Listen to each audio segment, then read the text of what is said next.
umdlungodlekayo. Ndize ndihlohlelene okomhlaza ndilindele kugqabhuko kwethumba phantsi kwekhwapha. Ndivumeleni ndizityanda igila ndihamba ngonyawo lonwabo ndinixelela ngoba imbongi yosiba. Le nto sisityhilelo esitshobo zamatyholo sivakala ukwenkente eqente esiyityimpolo. Bhala amabhalane kuba ubhabhisa into kakade.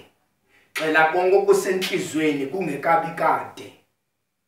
Le nto isentliziyweni kuwe yivume kaloku. Ewe nditsho nangoku mamele.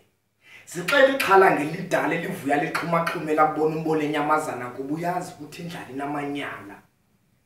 Ndithi ngqungqengqushi kumagwalo sabo ukubhala.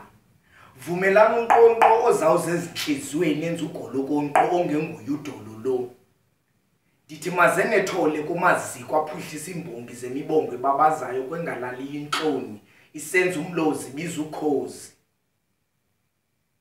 Impilo imaxengexenge izixela inkenenkene iphambene.